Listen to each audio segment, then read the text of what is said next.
the truth.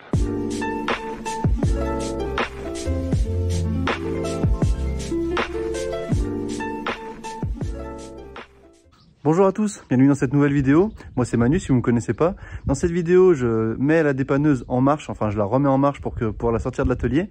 N'hésitez pas à laisser un like si la vidéo vous plaît, à laisser des commentaires aussi, ça m'aide beaucoup pour le référencement sur YouTube. N'hésitez pas aussi à vous abonner pour ne pas louper la suite et la fin de cette dépanneuse qui arrivera dans pas très longtemps, j'espère bien. Dans cette vidéo je vous montre comment j'ai fait pour la sortir de l'atelier, de finir toutes les finitions et certaines finitions qui sont peut-être un peu abusées. Même moi je trouve des fois que j'abuse, n'hésitez pas à me le dire aussi en commentaire si vous trouvez ça. Je vous laisse dans la vidéo, j'espère que ça vous plaira. J'ai reçu le scie en bloc de remplacement, l'autre que j'avais bousillé en essayant de le mettre de ce côté-là. Donc il va dans ce trou-là.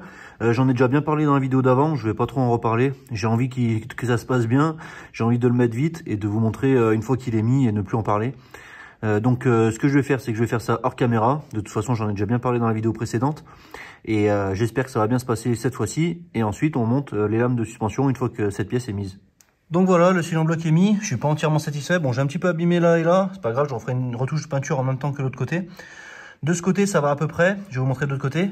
De l'autre côté, voilà, j'ai pas abîmé la peinture, en tout cas, je crois pas. Non, ça a été déjà.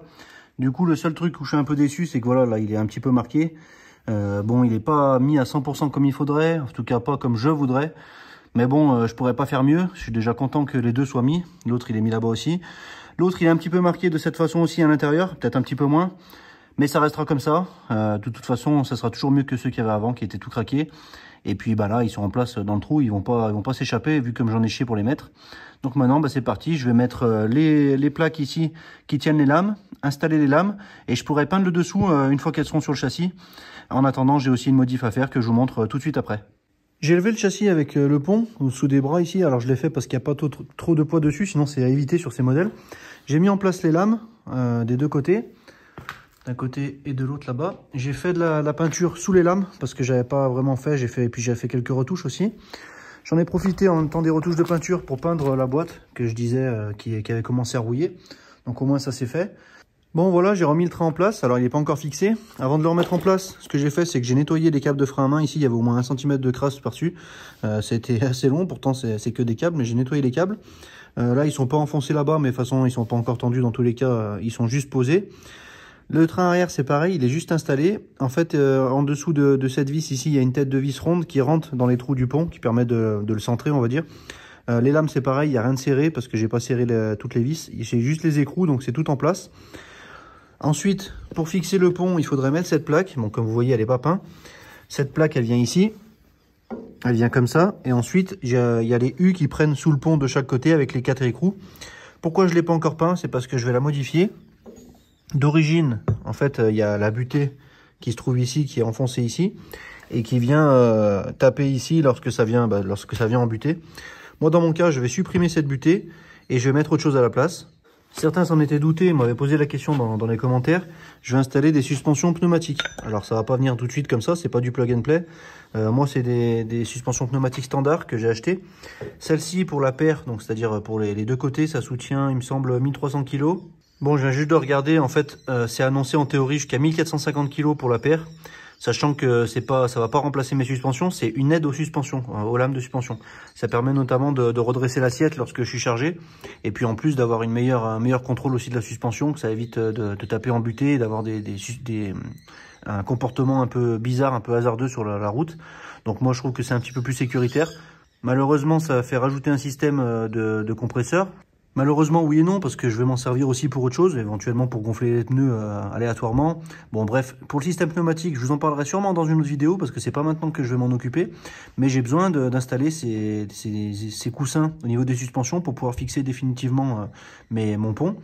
Alors, comme vous voyez, je vais peut-être pas le mettre dans ce sens-là, je vais peut-être le mettre dans l'autre sens. C'est-à-dire, dans ce sens-là, il y aura une vis vers le haut et deux vis vers le bas, avec la sortie d'air qui est en rouge ici. Et bien sûr, je ne peux pas le fixer directement sur cette plaque parce que sinon, je ne pourrais pas visser mes U qui tiennent le pont. Et je ne pourrais pas non plus fixer par-dessous mon coussin pneumatique parce que j'ai besoin qu'il soit fixé des deux côtés.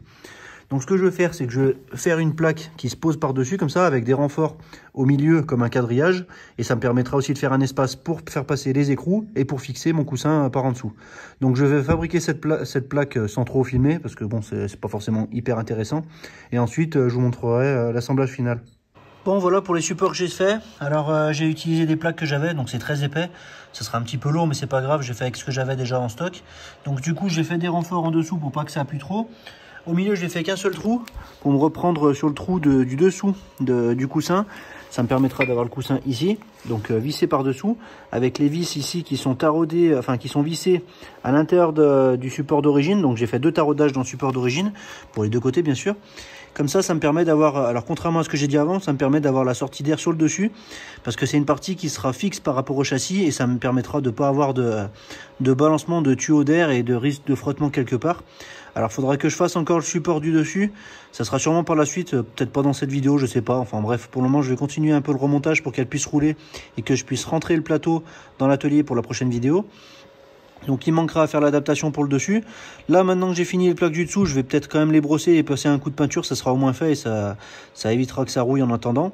Et puis je vais remonter les plaques d'origine que j'ai déjà peint, ça se voit un petit peu. Je vais les remonter ici en lieu et place avec les U, ça me permettra de fixer enfin le train arrière définitivement. Avant, je vais quand même visser ces vis ici de la barre anti-roulis, des vielettes et de la barre anti-roulis, parce que sinon ça gêne un petit peu pour faire le serrage. De toute façon, là j'ai la hauteur idéale que je voudrais pour avoir un roulage à cette hauteur. Le haut du pneu tombe pile poil en dessous du support ici de la suspension, donc c'est parfait, ça me donne un repère. Et puis ça me convient parfaitement comme ça. Donc du coup, ce que je vais faire, c'est que je vais tout serrer, les vis de biellette de bar stab en haut et en bas, les vis ici. Alors ces caoutchoucs, j'ai pas réussi à les changer, enfin je les ai pas changés parce que j'ai pas réussi surtout à les trouver.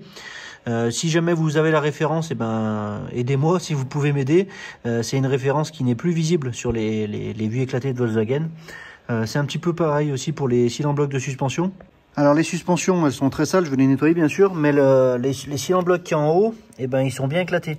Alors déjà, ces suspensions ne sont pas trouvables, mais bon, celles-ci ne fuient pas et ne font pas encore pompe à vélo. Enfin, ça va très bien, ça amortit bien en tout cas. Enfin, c'est des amortisseurs justement. Et du coup, les cylindres blocs qui sont là, ils sont un peu éclatés. Et je sais que ça se change parce que j'ai vu ça dans le livre. Je vous montrerai ça peut-être un petit peu après. Mais malheureusement, pareil, la référence n'est plus visible sur les sites, sur les vues éclatées de Volkswagen. Donc pareil, si vous avez une solution pour m'aider à trouver la référence, merci de me le dire en commentaire. Dans les livres que j'ai, on voit bien ici que le cylindre bloc ici, c'est possible de le changer. Alors, on voit pas ici, mais on le voit sur la page d'après. Malheureusement, je disais, les références ne sont pas dans ce livre et je les trouve pas dans les vues éclatées. Là, sur la page d'après, on voit bien que le cylindre bloc, il y a carrément des outils pour le changer, donc c'est bien que ça se change. Malheureusement, j'ai pas la référence pour le trouver. Ça se trouve, il serait peut-être encore disponible. Donc, pareil, encore une fois, si vous pouvez m'aider à le trouver, ça serait super sympa dans les commentaires.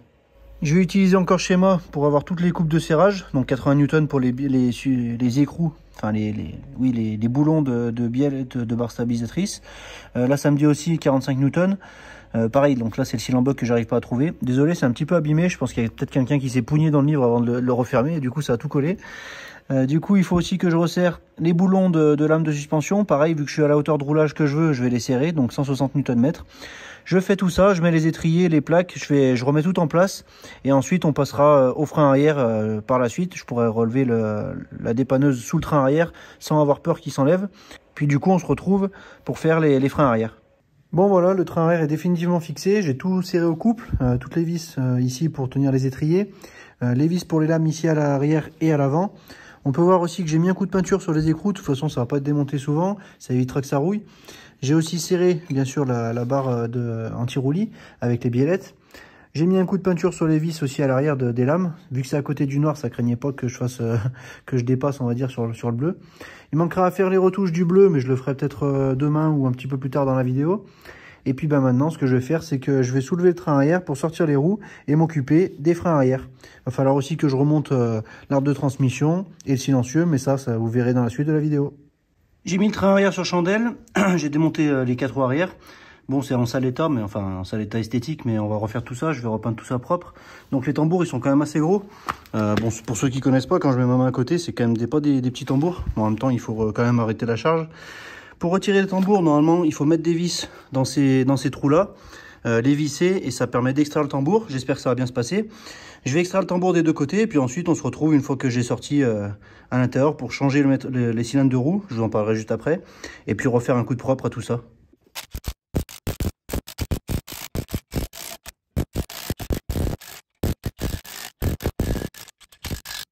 Bon, à l'intérieur, c'est pas en super mauvais état. À l'intérieur du tambour, il est un petit peu usé. Il y a une petite usure ici, mais je pense que ça ira.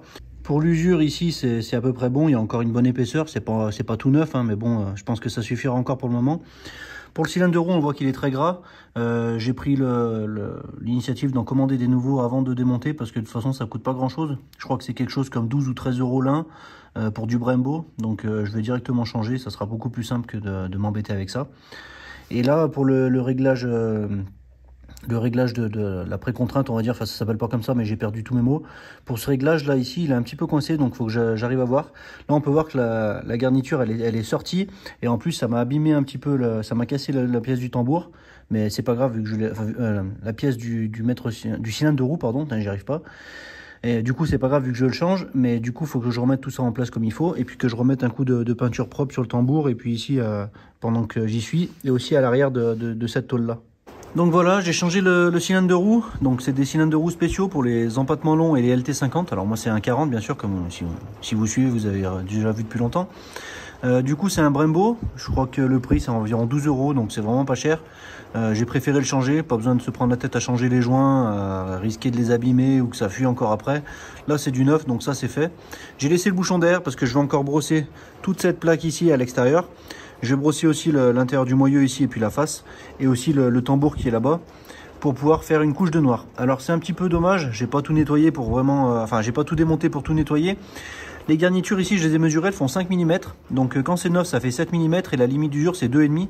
Donc ça sert à rien de changer des garnitures qui sont à 50%, enfin à 50% même un peu moins. Donc du coup je vais les laisser pour le moment. Les roulements de roues, c'est pareil, je les change pas, mais il n'y a pas de bruit bizarre, ça tourne bien, il n'y a pas de jeu anormal. Donc un jour peut-être que je changerai les roulements de roues arrière, les garnitures, ainsi que le kit ressort parce que ça coûte pas grand chose. Et peut-être aussi le tambour, histoire de dire que je change tout. Mais pour le moment, c'est vraiment pas nécessaire. Pareil, la marque qui est à l'intérieur du tambour, on la sent même pas avec le doigt, en fait, c'est vraiment juste esthétique. Donc je pense pas, j'ai pas de moyen de mesurer le diamètre intérieur du tambour parce qu'il y a aussi une tolérance. Je crois qu'il y a que 1 ou 1,5 mm d'usure possible au diamètre. Pour le moment c'est tout bon, en tout cas c'est largement bon pour le remontage. Je nettoie pas plus que ça parce que les ressorts j'ai peur de pas y arriver, d'en casser un, de devoir d'être coincé. Là j'ai besoin que la dépanneuse roule à la fin de cette vidéo et aussi demain pour moi. Donc il faut vraiment que je me bouge parce qu'il y a encore du chantier. Ce que je vais faire, c'est que je vais brosser tout ce que j'ai dit, remonter ou faire un coup de peinture et remonter, et je passerai à l'autre côté, je ferai exactement pareil. Je suis pas sûr d'y filmer pour gagner du temps, et puis ensuite on passera aux prochaines étapes, c'est-à-dire le remontage de l'arbre de transmission à l'arrière, le silencieux, peut-être le tube final d'échappement, vidange de la boîte, changement du joint cytorique. J'ai reçu aussi le cache que j'avais démonté et abîmé pour la vidange de boîte, mais bref, je vous montre ça juste après. Bon voilà, l'autre côté c'est bon aussi, j'ai changé le cylindre de roue, j'ai passé plus de temps que prévu parce que j'ai démonté les pré-réglages, je sais pas comment ça s'appelle, ces barres avec l'écrou avec une molette qu'on peut toucher de l'intérieur une fois que c'est fermé pour régler, pour ajuster les tambours, enfin les mâchoires sur le tambour pour avoir le moins de jeu possible. Bref, j'ai démonté ça pour enlever toute la merde qu'il y avait sur le filetage. J'ai repassé un coup de tarot dans l'écrou pour pouvoir avoir un réglage beaucoup plus facile. Celui-ci était bloqué, donc j'ai eu plus de mal à enlever le tambour. J'avais peur de casser quelque chose, mais heureusement tout s'est bien passé. Donc comme on peut voir, j'ai tout brossé ici pour y peindre. Donc je vais peindre toute cette partie-là. Je vais peindre aussi la partie arrière, là, la tôle, la partie arrière qui est visible. J'ai tout brossé aussi des deux côtés. J'ai brossé aussi les tambours. Donc ce que je vais faire, c'est que je vais peindre la face avant ici, parce qu'après sinon j'ai les vis qui sortent. Une fois que j'aurai la face avant qui est peint, je vais pouvoir le prendre sur les côtés, le remettre en place. Et une fois qu'il sera en place, je pourrai peindre tout le tour. Comme ça me permettra de laisser sécher le temps que je mette l'arbre de transmission et puis tout le reste que je vous montrerai juste après dans la vidéo. Donc là c'est parti, je fais la peinture hors caméra. Je vous montre une fois que c'est peint pour vous montrer le résultat. Et ensuite on passe à l'arbre de transmission. Pour ce qui est de la peinture des tambours et des plaques des flasques arrière et puis du centre ici, c'est fait. Je suis assez content, ça rend assez bien. De toute façon, c'est pas des choses qui se verront bien, à part le centre ici, s'il se voit au milieu des roues arrière. Mais bon, c'est quand même bien parce qu'au moins ça aura pas tendance à rouiller. Et puis ça fait quand même une bonne couche de protection. Pour information, c'est de la peinture pour faire directement. Enfin, ils disent directement sur rouille, mais bon, moi je brosse quand même avant. Je l'applique au pinceau, comme je l'avais déjà dit. Ça fait un résultat pas aussi net que pour la carrosserie, mais pour des pièces de châssis, ça suffit largement. En tout cas, pour moi, ça me suffit largement. Ce que je vais faire maintenant, c'est que je vais pas toucher au frein. Il va falloir relever la molette pour remettre les tambours à fleur des mâchoires. enfin l'inverse plutôt, mais vous m'avez compris. Je ne vais pas y toucher pour le moment. Il va falloir aussi remettre la canalisation de frein qui court le long du pont arrière, que j'ai pas encore réinstallé. Je rebrancherai au nouveau cylindre de roue. Et ensuite, il faudra aussi mettre le nouveau flexible et ensuite tout purger les freins. J'y ferai demain pour moi. Pour vous, ça sera un petit peu après dans la vidéo. Pour le moment, ce que je vais faire, pour éviter de toucher trop aux endroits où j'ai peint, je vais monter l'arbre de transmission. Avant de monter l'arbre de transmission, je vais changer le joint qui sort de la boîte. Donc comme je disais, le joint qui sort de la boîte autour de l'arbre de transmission, j'ai le nouveau qui est ici. Bon, il n'est pas de la même couleur, mais c'est pas important. Il avait tendance un petit peu à fuir. Donc je vais le remplacer, comme ça sera fait. Et puis ensuite, on pourra installer l'arbre de transmission. Et je repartirai sur la boîte pour remonter le petit carter, mais je vous montre ça tout de suite après. Pour le joint à l'arrière, c'est bon. Je me suis bien emmerdé à enlever l'autre. Il était bien collé au fond. Mais pour le remettre, c'était super simple. Maintenant, ce que je vais faire, c'est que je vais remplacer ici la petite capsule qui est juste là. Bon, malheureusement, j'ai pas de joint, donc je vais remettre celui d'avant. Je vais la retapoter dedans et puis ensuite, je pourrai remettre sûrement la commande de boîte définitivement. Donc, je vais bien regresser vers la boule. Je mets ça en place et après, je vous parle d'autre chose. J'ai remonté la commande de boîte. Donc là, pour ça, c'est bon avec le cache, avec la capsule derrière, avec le joint que j'avais avant. Donc ça, impeccable. J'ai remis aussi l'arbre de transmission. Bon, il tire un peu la gueule. Je l'ai tout brossé. Je vais mettre un coup de noir dessus. De toute façon, maintenant que j'y suis, autant le faire. Comme on peut voir ici aussi, j'ai remis les clips pour les câbles de frein à main. Donc il ne manquera plus qu'à refaire le frein à main. Mais je vais d'abord régler les freins arrière avant. Et comme vous l'avez peut-être vu, ici, il y a le soufflet qui est démonté. Je me suis aperçu que j'ai mon câble d'embrayage qui avait grippé. Alors au début, je pensais que c'était la pédale qui avait du mal. Parce que même en mettant presque debout dessus, ça bougeait pas. Après, je me suis dit, peut-être le kit d'embrayage, mais bon, il est tout neuf. Donc, il n'y a pas de raison que ça soit bloqué de ce côté-là. Donc, heureusement, je m'en suis rendu compte il y a quelques jours. J'ai eu le temps de commander un câble d'embrayage. Donc, je vais le changer juste après. Ce que je vais faire maintenant, c'est que je vais mettre un coup de noir sur l'arbre de transmission. Après, je change le câble d'embrayage. Et puis ensuite, on passe à mettre le silencieux et peut-être le tube de sortie d'échappement. Bon, voilà. Ça met quand même un bon coup de propre sur l'arbre. Alors, c'est pas quelque chose qui se verra bien, mais ça se voit quand même un petit peu. Et puis bon, ça faisait un petit peu tâche par rapport à tout le reste qui n'était pas en or brillant. Donc maintenant, c'est chose faite. Je vais attendre que ça sèche jusqu'à demain. Moi, c'est déjà un peu tard et je continuerai demain. Mais pour vous, c'est tout de suite. Bon, pour vous, c'est tout de suite. Pour moi, c'est le lendemain. On se retrouve le lendemain. Je vais m'occuper à changer le câble d'embrayage. Donc le neuf, il est ici. Je ne l'ai pas payé très cher, 17 €. Franchement, je trouve que c'est une bonne affaire pour un câble d'embrayage un peu très spécifique comme ça. J'espère que ça va aller. Bien sûr qu'il n'y aura pas de souci. Je vais déjà commencer par enlever l'autre. Alors ça va être un peu compliqué de filmer. Mais dès que je l'ai retiré, je vous montre un petit peu l'état. Je vais essayer de ne pas le couper. Mais si j'ai pas le choix, je le couperai pour pouvoir l'enlever. Donc c'est parti, je le retire et puis on voit la différence avec le nouveau. Avant de m'embêter à le démonter, je vous montre un petit peu l'accès. Alors c'est derrière la moquette ici. Comme on peut voir, là ici, il faut que je dévisse tout ça pour détendre le câble. Enfin le détendre, je sais pas ce que je vais pouvoir détendre parce que comme on peut voir, je pense qu'il est bien grippé à l'intérieur de la gaine. Il n'est pas en super état, mais je vous montrerai une fois qu'il sera démonté. J'espère que je vais pas devoir le couper, sinon je le couperai pour simplifier les choses et prendre moins de temps de ce côté-là. Mais dans tous les cas, vous aurez vu au moins avec cette séquence pourquoi je le change. Et voilà, le câble d'embrayage est changé. Pour la garde, j'ai une petite garde. Ça a l'air de me convenir pour que je puisse bien embrayer complètement. C'est même un peu plus facile qu'avant, tant mieux. Le câble doit bien coulisser dedans. Le kit d'embrayage est neuf, comme j'avais changé dans les anciennes vidéos. Donc c'est une bonne chose de faite. J'espère que ça tiendra. Je vais vous montrer maintenant l'ancienne gaine, dans quel état elle était.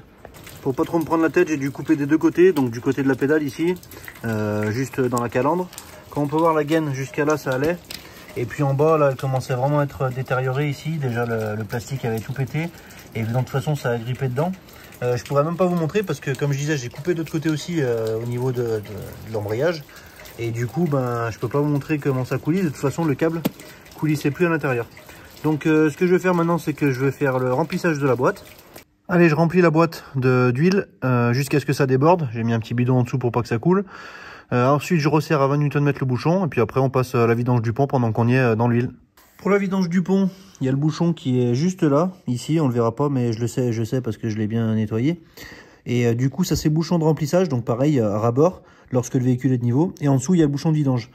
Bon, c'est bien connu, mais je vais le dire quand même. C'est bien de démonter d'abord le bouchon de remplissage avant de démonter celui de vidange. Parce que si on peut pas ouvrir celui de remplissage, eh ben, on pourra pas le re-remplir. Et une fois que celui de vidange sera enlevé, on pourra pas le re-remplir non plus. Donc, c'est un petit conseil, mais bon, c'est assez connu pour ceux qui savent pas. Je vais d'abord essayer de démonter celui de remplissage. Bon, dans tous les cas, il faut que je réussisse à l'enlever. Et ensuite, je pourrai faire la vidange.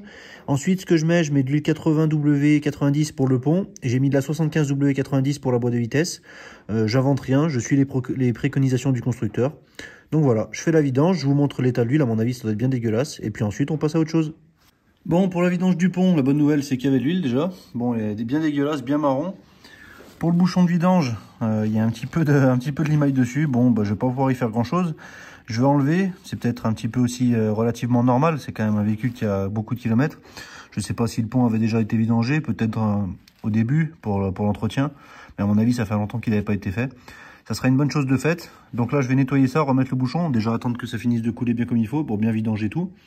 Et puis ensuite, eh ben, je recommencerai, je vais remplir tout ça avec de l'huile neuve. Et puis on passera à la suite. Mais bon, ça sera quand même une bonne chose de faite. C'était une des dernières vidanges, enfin la dernière vidange qui manquait sur le véhicule. Donc ça sera bon pour tous les niveaux et pour tous les fluides de la dépanneuse. Et voilà pour le remplissage du pont. Donc j'ai dit une bêtise, c'est pas 80W 90 la préconisation, c'est SAE 90, c'est les anciennes normes avec un seul grade. Et du coup c'est GL5. Donc moi j'ai mis ça, donc c'est parfait. 2,4 litres dans le pont, donc là ça va commencer à couler je pense.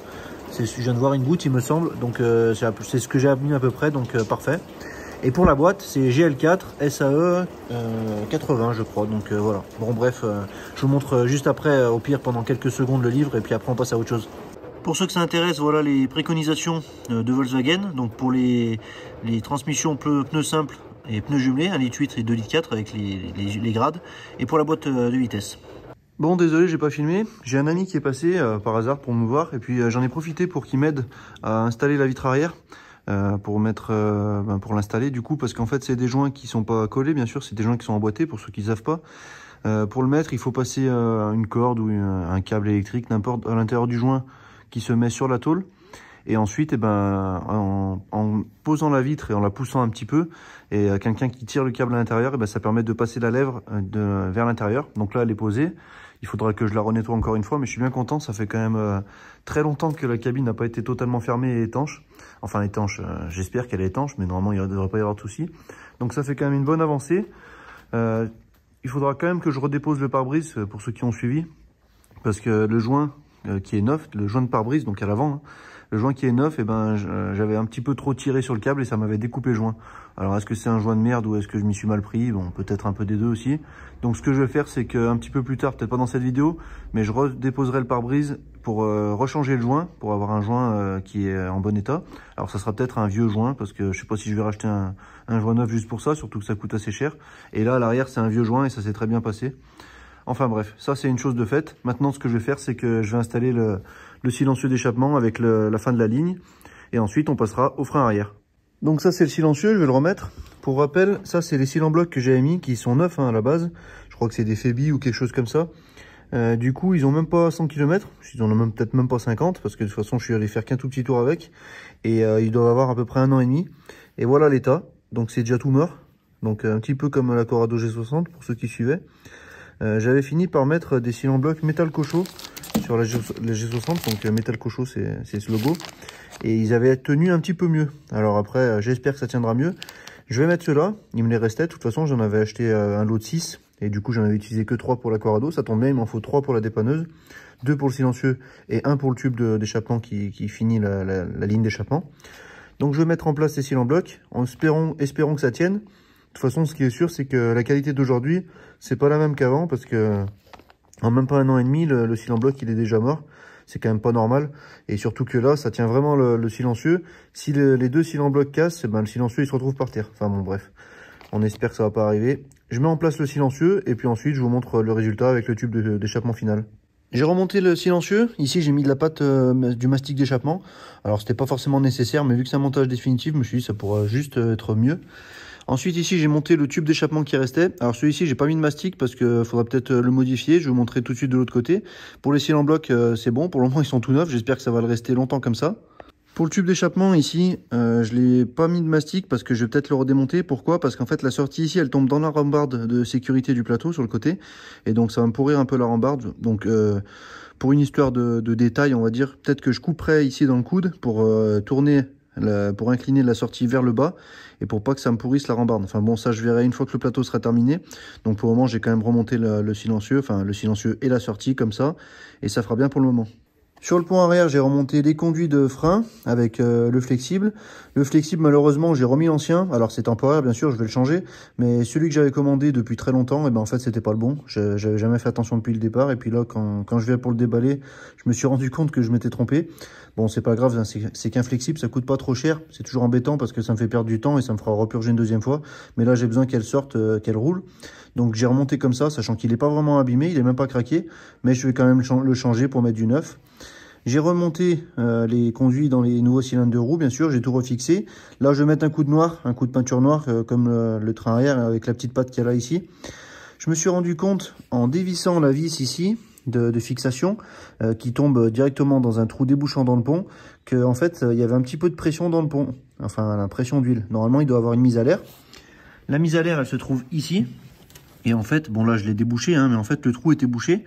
Ça, en fait, c'est un montage qui était un petit peu sur les premiers modèles. Et j'ai remarqué qu'en fait, il y avait une modification sur les modèles d'après. Je vous montre ça tout de suite. Je trouvais bizarre que ce trou soit bouché. Enfin, en tout cas, je trouvais ça normal qu'il soit bouché, mais je trouvais ça bizarre que ça soit fait comme ça. Et en fait, comme on peut voir ici, il y a une amélioration du train arrière, donc qui a été faite à partir de octobre 88. Donc là, c'est pas tout à fait le même montage du pont, mais on va dire que le principe, ça reste le même. Ils ont mis tout un montage de durite pour faire une mise à l'air beaucoup plus haut et apparemment dans le longeron. Donc là, il y a un schéma un petit peu plus précis. Là, il y a la sortie. Et il y a tout un enfilage de pièces, de réducteurs, de durite. Je sais pas pourquoi ils sont autant pris la tête, parce que déjà, je pense pas que le kit se trouve, en tout cas plus aujourd'hui. Donc s'il faut acheter toutes les pièces séparément, ça fait quand même beaucoup de petites dépenses, un petit peu pour rien. Ce que je vais faire, moi, c'est que je vais essayer de mettre une durite avec un collier serti sur le pont et essayer de la faire remonter quelque part pour pas qu'il y ait de l'eau qui rentre dedans, ni la pluie, ni l'eau des roues quand ça tourne. Donc je vais voir tout ça. Normalement, il y a toute une explication avec la longueur des flexibles suivant le modèle, suivant l'empattement, tout ça. À la suite, sur les pages d'après, il y a toute une explication sur plusieurs pages, comment faire et tout, avec plusieurs schémas. C'est pas que je veux pas le faire, au contraire, ça serait bien mon genre de vouloir faire ça. Mais là, franchement, acheter je sais pas combien de pièces juste pour faire une mise à l'air du pont, ça fait un petit peu, ça m'embête un peu. Donc du coup, je vais essayer de trouver une durite qui rentre dans la sortie de mise à l'air. Et puis je verrai ce que j'arrive à faire pour faire quelque chose d'un petit peu plus fiable et qui se bouge pas avec le temps. Bon, finalement, ça m'a fatigué. J'ai rien trouvé pour cette mise à l'air, enfin quelque chose de propre. Donc j'ai commandé encore de la durite. Alors de la durite 12 mm intérieur qui me servira aussi à la mise à l'air ici du réservoir. Qui est sur la goulotte ici, comme on peut voir, cette durite elle est 2 fois trop grosse. Elle est écrasée, donc ça me servira le plus gros morceau pour ça. Normalement, c'est pas fait exactement comme ça, mais j'en parlerai un peu plus tard. Elle me servira pour ça. Je prendrai un petit morceau pour là-bas. J'ai commandé aussi un petit réducteur. Et je ferai passer de la durite de 4 mm que j'ai déjà, comme j'ai fait passer le retour de carburant. Un petit peu comme c'est fait sur le schéma en fait, donc au moins ça sera fait comme il faut. Mais il faut encore attendre. Bon, c'est pas très grave, ça sera quand même accessible. Et j'ai pas besoin de le faire tout de suite. Donc maintenant, ce que je vais faire, c'est que je vais m'occuper de la purge des freins. Et avant de faire la purge des freins, je vais faire le réglage des mâchoires à l'arrière. Donc c'est parti pour ce côté-là, pour que je puisse enfin pouvoir freiner et déplacer la dépanneuse. Le réglage des mâchoires, c'est fait. J'ai aussi réglé les câbles de frein à main, comme c'est écrit sur la notice. Bon, je vous épargne tout ça, hein. Je vous ai déjà bien donné assez de détails techniques jusqu'à là. Du coup, c'est tout réglé. Là, ça roule tout, ça tourne tout librement parce que c'est encore sur les chandelles. J'ai remis les roues pour que les tambours soient bien plaqués quand même à leur place pendant la purge. Bon, il n'y a pas de souci. De toute façon, dans tous les cas, il fallait les remonter. Et ça me gêne pas pour faire la purge. Il y a un bon accès encore derrière. Donc, comme je disais, j'ai aussi réglé les câbles. Donc, du coup, j'ai remonté toute la timonerie ici de frein à main. Maintenant, ce que je vais faire, c'est que je vais purger. Bon, là, aujourd'hui, c'est un petit peu tard. Je pense que j'ai pas assez de liquide de frein pour faire la purge. Donc, je vais en racheter demain. Et puis, pour vous, ça sera tout de suite dans la vidéo. Et pour moi, c'est demain. Bon, je vous ai pas filmé ça hier, mais j'ai purgé les freins. Je me suis bien embêté quand même parce que au début, le bouchon ne faisait pas étanche avec mon système. J'ai mis un joint plus petit, ça fait étanche. Bon, bref, j'ai réussi à purger les freins. Ça freine. Alors, c'est pas génial. J'ai la pédale qui continue de s'enfoncer même quand j'appuie à fond des fois. Je me demande si j'ai pas un problème au maître cylindre, sachant que c'est une pièce que j'ai pas refaite. Une des pièces que j'ai pas refaite. Je pense que je commanderai un kit et que je le referai. En plus, il faut que je rechange le flexible à l'arrière. Pour le moment, ça freine, ça permet de se déplacer. Je peux mettre le frein à main. Ça permet de la garer aussi. Donc, ça va rester comme ça. Là, ce que je vais faire, c'est que je vais finir par installer la goulotte, enfin la nettoyer, essayer de sortir le bouchon, remettre les amortisseurs, il faut que je les nettoie aussi. Et puis ensuite, mettre un petit peu de mousse sur la surface avec le plateau. Et ça sera bon pour cette vidéo. Je vais déjà m'occuper pour la goulotte. J'espère que j'arriverai à enlever le bouchon sans abîmer la goulotte. Bon, mis à part qu'elle soit super sale, enfin en tout cas le support et la goulotte, c'est surtout le bouchon qui m'embête. Qu'on peut voir, la serrure elle est défoncée. Je sais pas si... Je vais quand même essayer avec la clé d'origine. Je pense pas que je vais réussir à l'enlever. Et sinon, je vais essayer de sortir le bouchon. Et je vais essayer d'espérer aussi que le bouchon que j'ai acheté en rechange, eh ben, il va bien se monter dans la goulotte. Donc c'est parti, je fais ça hors caméra parce que je sais pas encore comment je vais faire. Je nettoie tout ça, je mets en place et puis je vous montre une fois le résultat, une fois que c'est en place sur la dépanneuse. Bon, forcément la clé elle va pas. L'autre bouchon que j'ai c'est celui-là. Il m'a l'air un peu plus petit quand même. Bon, je sais pas si c'est le bon. J'ai un peu peur d'abîmer le bouchon si c'est pas le bon et de pas le retrouver. Pourtant sur la boîte à l'arrière, c'est bien écrit Volkswagen LT série 7588. Bon, il est de 84, donc ça devrait peut-être aller. Je sais pas, peut-être que c'est pour fourgon. Dans tous les cas, ben, je vais me débrouiller pour enlever ce bouchon. Je sais pas comment je vais faire. Bon, ça sert à rien que je vous demande en commentaire parce que ça sera sûrement déjà fait d'ici là. Mais bon, je vais essayer de faire comme je peux sans trop abîmer la pièce à l'arrière. Bon, j'ai réussi à le sortir. Avec un gros tournevis, j'ai réussi à démonter le bouchon. Et comme je m'y attendais, bah, c'est pas le même. Merci Valeo de mettre des informations qui sont fausses. Génial. Donc, bah, je suis un peu coincé.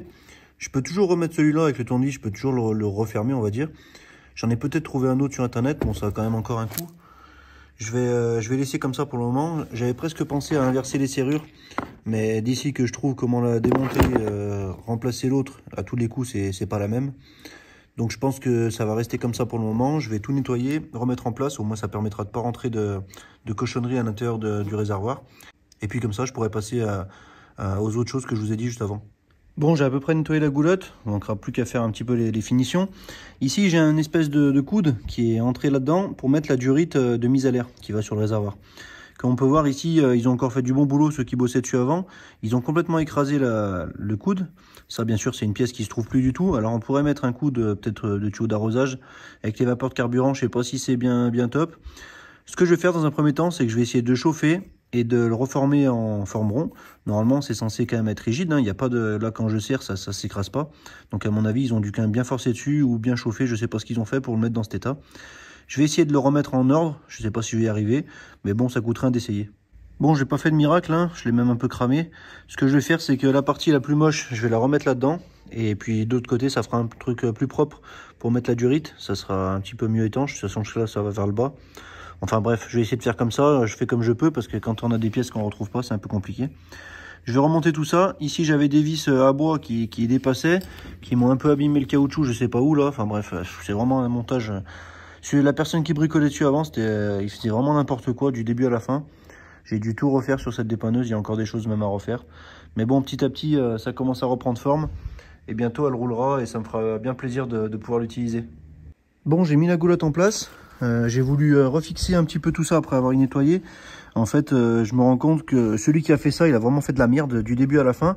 Il a mis des vis trop longues en bois, le joint il est même pas centré, il y a des millions de trous, il n'y a plus rien qui correspond. Et les seuls trous dans la plaque en alu dans laquelle étaient vissées les vis là, ça tombe à côté dans le trou, à côté du trou. Si je monte derrière, voilà, j'ai revissé exactement où c'était, ça tombe à côté des trous. Donc le mec qui a fait ça, c'était vraiment un manchot. Franchement, sans déconner, faire du travail comme ça, autant rester se coucher, parce que franchement, c'est vraiment de la merde. De toute façon, la plupart des choses qui étaient faites sur cette dépanneuse, c'était de la merde, des bricolages. C'est fatigant à la force de devoir tout refaire derrière la personne qui a fait ça avant.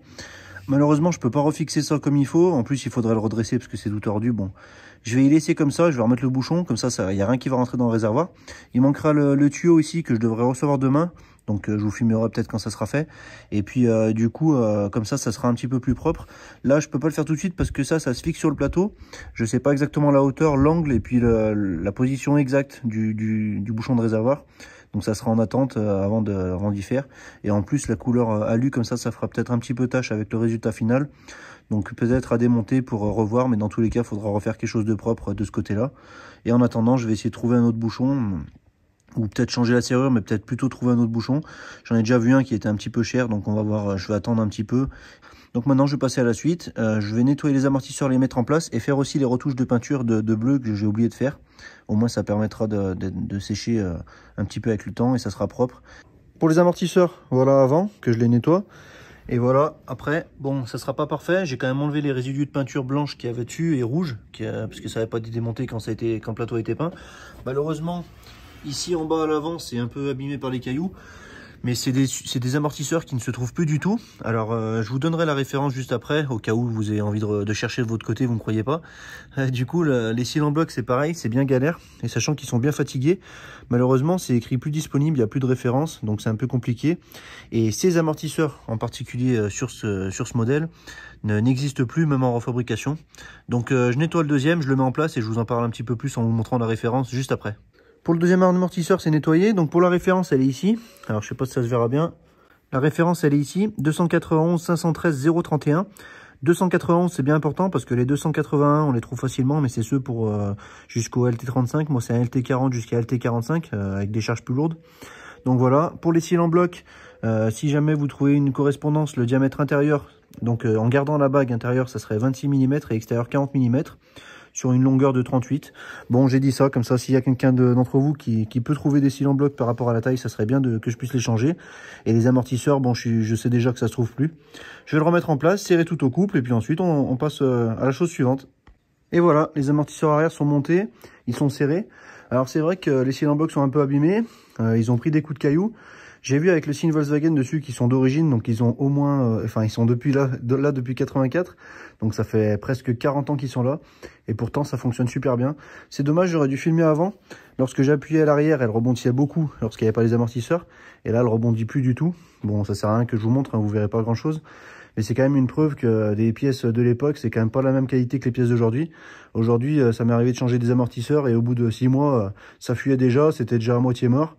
Et pourtant, ben là, au bout de 40 ans presque, ben, c'est encore debout. Bon, j'aimerais bien quand même changer les cils en bloc comme je vous ai dit avant. Mais dans tous les cas, je suis quand même assez content. Heureusement d'ailleurs que c'est de la bonne qualité parce que vu que ça se trouve plus, j'aurais été coincé de ce côté-là. Maintenant, ce que je vais faire, c'est que je vais mettre de la mousse sur toute cette surface-là jusqu'à la cabine pour pouvoir appuyer le plateau dessus. Ça sera du définitif. Ça m'évite que la tôle du plateau vienne en contact avec la tôle de la dépanneuse, que ça frotte, que ça fasse, que ça abîme la peinture et que du coup, ça rouille par-dessous. Donc du coup, la mousse, elle n'est pas très épaisse, je vais vous la montrer tout de suite. Donc la mousse, c'est celle-ci, elle fait 2 mm. Normalement, elle ne retient pas l'humidité, parce que sinon, ça sera encore pire, bien sûr. Et du coup, ça permettra d'amortir un petit peu entre les deux. C'est même pas forcément pour amortir, mais surtout pour pas qu'il y ait de contact et de frottement entre les deux. Donc je vais coller ça ici tout le long. Je vais peut-être faire 2 bandes, je sais pas, je vais voir. Je vais voir par rapport à ce que j'ai acheté. Et puis du coup, je vais aussi en mettre un petit peu ici pour les supports où c'est que ça s'est fixé. Je vais d'abord tout nettoyer avant et puis ensuite je mets la mousse. Bon, je vais essayer de vous montrer, j'espère qu'il ne fera pas nuit lorsque j'aurai fini. Mais je vais faire ça quand même hors caméra et puis je vous montrerai après. Bon allez, avant qu'il fasse trop nuit, je vous montre quand même le premier côté que j'ai fait. J'ai fait qu'une seule bande, tout simplement parce que j'en aurais pas assez pour faire 2 bandes. Mais ça suffira je pense. J'en ai mis tout le long, bon c'est pas parfaitement droit, mais ça suffira pour faire, comme j'ai dit, une interface entre le plateau et le châssis. Donc ça fait une petite mousse comme ça, qui n'est pas autocollante de ce côté bien sûr, qui est lisse. Du coup là elle est collée sur le châssis. Franchement je suis content de mon achat, je pense que ça fera bien. En tout cas je sais que d'origine c'était pas fait comme ça. Il n'y avait pas forcément beaucoup de parties abîmées, mais rien que le fait de le poser dessus, ça pourrait rayer. C'est sûr qu'une fois que c'est fixé, ça devrait plus bouger, il ne devrait plus avoir de frottement. Mais au moins pour le poser dessus, ça me rassure un petit peu. Ça m'a pas coûté grand chose cette mousse, donc je préfère autant la mettre. Je vais mettre la même longueur de l'autre côté et après il me restera un autre rouleau pour faire des retouches. Je vais peut-être mettre un morceau pour finir là et puis autour des fixations ici. Bon finalement je vous fais quand même la suite de cette vidéo. J'ai mis la mousse sur toutes les parties que je disais. Donc voilà, j'ai mis un petit peu pour que ça appuie un petit peu de partout. Donc je suis content, ça fait propre, j'espère que ça fonctionnera bien, que ça m'abîmera pas la peinture. Bon il n'y a pas de raison, hein. Surtout que l'eau stagnera pas, mais normalement c'est fait pour. Ensuite, aujourd'hui, j'ai reçu la fameuse durite que je disais que j'avais commandée. Autant pour la mise à l'air ici, enfin la mise à l'air, oui, la mise à l'air du réservoir que la mise à l'air du pont. Donc je vais mettre en place tout ça, je vous montre une fois que c'est fait. Et puis ensuite, ça sera vraiment la fin de cette vidéo. Bon, pour la mise à l'air du pont, j'ai suivi le schéma Volkswagen. Bon, ne vous fatiguez pas en commentaire, même moi je trouve que j'ai abusé. Bon, j'avais la plupart des pièces. La durite, je ne l'ai pas commandé juste pour ça. Donc j'ai mis un petit résident pour que ça tienne comme ça. Ça remonte là derrière et ensuite ça vient dans le châssis ici avec une durite qui fait la butée et j'ai mis un petit rilsan là qui tiendra pour pas que ça sorte. Donc normalement ça devrait pas sortir parce que ça rentre légèrement de force dans le châssis et ça respecte bien dans le livre tout ce qui est là. Donc le réducteur, tout ça, la durite, oui il y a aussi le réducteur que j'ai acheté, j'ai oublié. Le réducteur et puis après la durite, c'est la même durite que le retour de carburant, la petite.